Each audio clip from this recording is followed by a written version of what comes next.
बिजनौर में लोकसभा चुनाव 2024 प्रथम चरण के नामांकन की प्रक्रिया शुरू हो चुकी है। बिजनौर जिले की नगीना और बिजनौर दोनों सीट पर कल किसी भी प्रत्याशी ने नामांकन नहीं कराया था।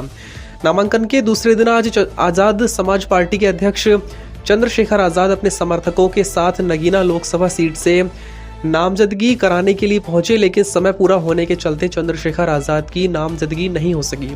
पुलिस प्रशासन ने कलेक्ट्रेट में सुरक्षा के पुख्ता इंतजाम किए हुए हैं।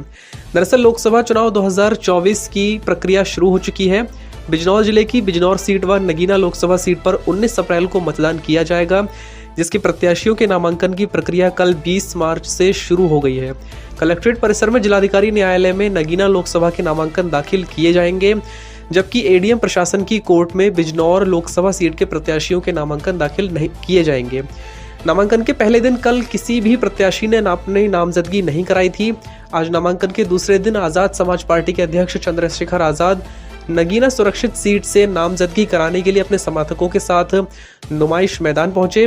2:45 बजे चंद्रशेखर आजाद अपने समर्थकों के साथ नामांकन कराने के लिए कलेक्ट्रेट पहुंचे और कलेक्ट्रेट पहुंचकर अपना नामांकन दाखिल करने नामांकन कक्ष में पहुंचे।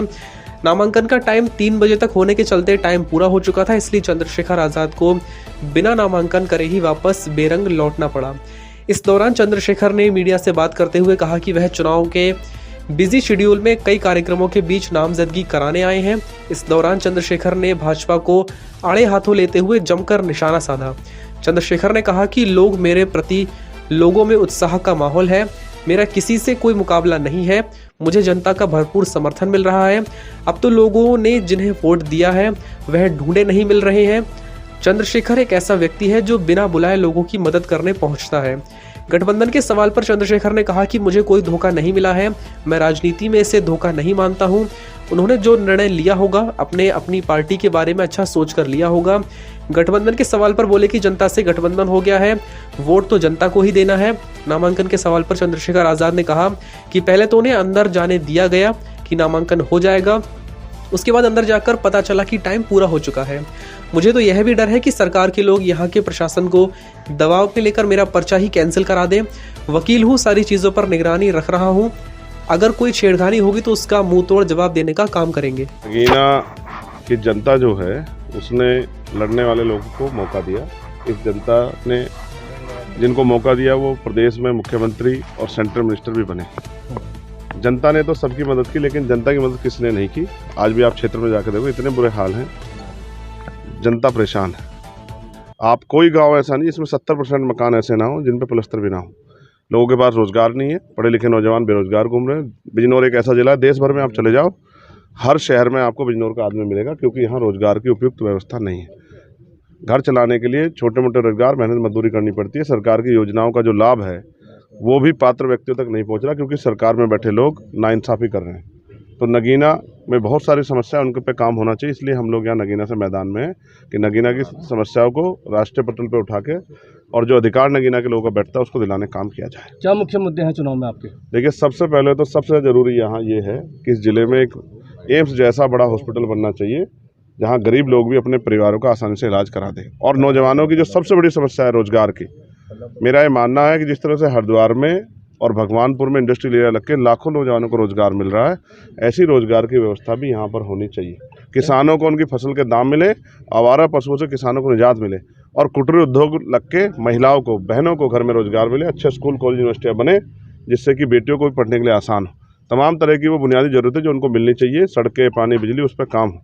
आज तो जनता महंगाई कमर तोड़ रही है और आमदनी बढ़ नहीं रही है। जिस तरह से आप देख रहे हैं, पेट्रोल के दाम, खाद्य पदार्थों के दाम, डीजल के दाम, गैस के दाम, बिजली के दाम, तमाम तरह से महंगाई कमर तोड़ रही है। वैसी कोई भी ज़रूरत की जो चीज़ें हैं उस पर सरकार ने कोई बुनियादी काम नहीं किया। क्या कारण रहा कि आप इंडिया गठबंधन में शामिल नहीं हुए?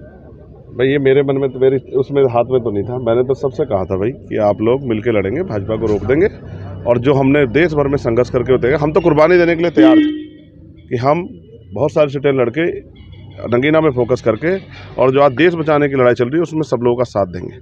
खैर, मेरा ये मानना है कि आदमी संघर्ष में अकेला ही होता है, सफलता में सब लोग साथ होते हैं। आज तो हम और हमारे साथी बीमारी में आजाद समाज पार्टी के यहाँ मेहनत कर रहे हैं, और बहुत सारे लोग हैं जो लोग हमें लगातार मदद कर रहे हैं। उनकी मदद से आजाद समाज पार्टी यहाँ आज चुनाव को बहुत मजबूती से तैयार कर चुके हैं। चंद्रशेखर जी, अभी आप नामांकन दाखिल करने गए थे, क्या कारण रहा वापसी हो गई, नामांकन नहीं हो पाया? देखिए सर, ऐसा है, हम तो अपनी बहुत सारी इच्छाओं को पूरी करना चाहते हैं, लेकिन वो इच्छा पूरी नहीं होती, क्योंकि अब सरकारी तंत्र आप जानते हैं।